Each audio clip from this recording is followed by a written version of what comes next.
E aí, pessoal, sejam muito bem-vindos a mais um Filosofando com Miguel.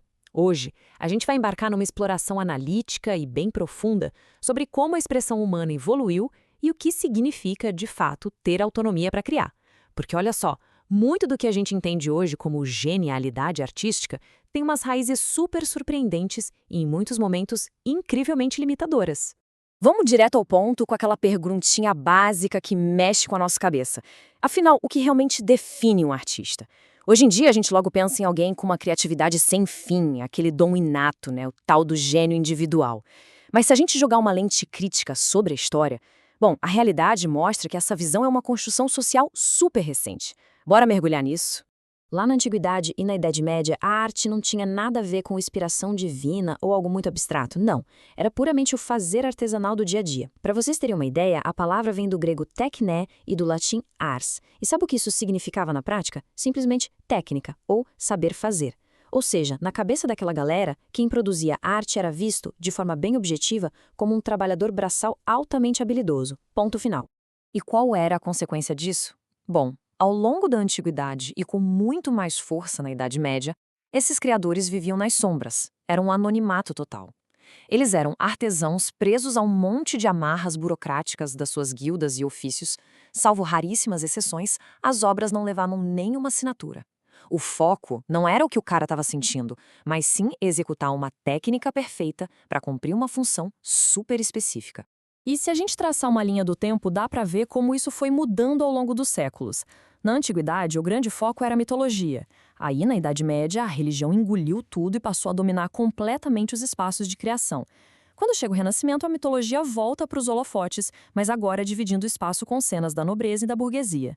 E lá no século XIX, o jogo vira de novo, e o olhar da arte foca finalmente no dia a dia, no cotidiano das classes mais populares. A arte não fica parada, né? Ela corre atrás da própria evolução da sociedade.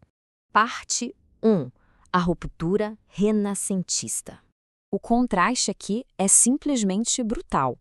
É justamente nessa época que a gente presencia a grande transição do artesão medieval para o artista renascentista autônomo.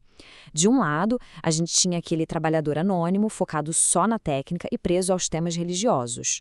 Do outro, um salto gigantesco. O artista do Renascimento vira uma figura independente, começa a ganhar fama pelo seu gênio individual e, claro, passa a ser bancado por patrocinadores cheios da grana. Um verdadeiro divisor de águas. Mas, convenhamos, liberdade criativa custa caro, né? Ela precisava de uma base material bem sólida para existir na vida real. E aí que entra o famoso mecenas. Esse termo vem lá de Caio Mecenas, um político romano muito influente do século I a.C., que adorava financiar criadores.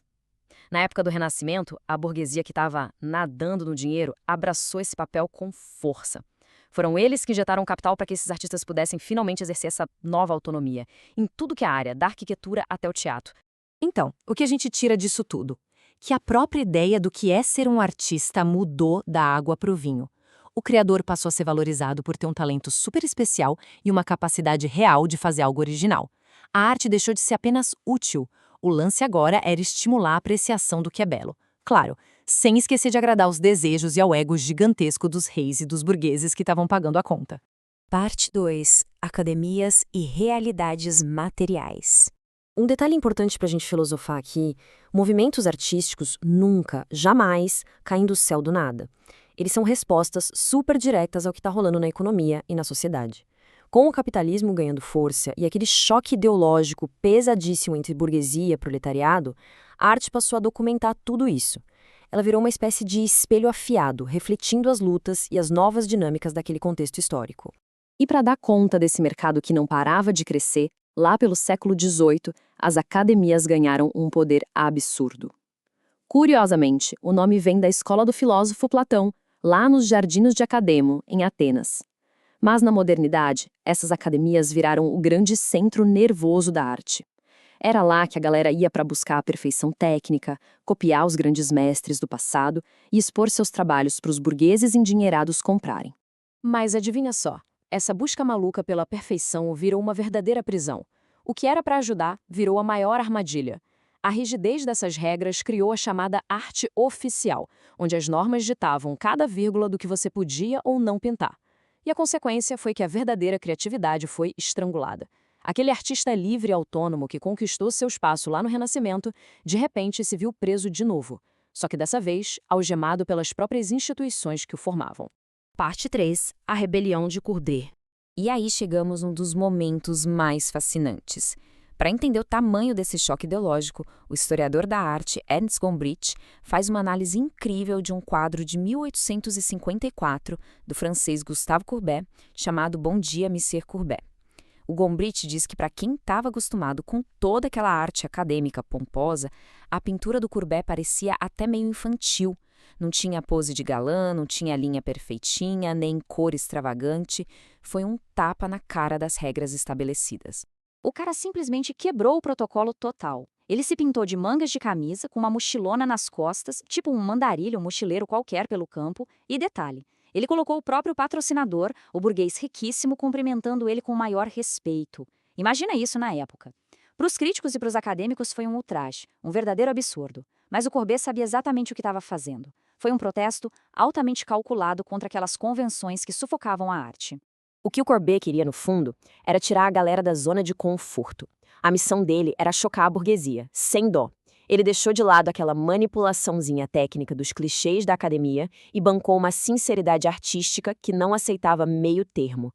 Para ele, buscar a verdade nua e crua na arte era infinitamente mais importante do que ganhar palmas numa exposição oficial.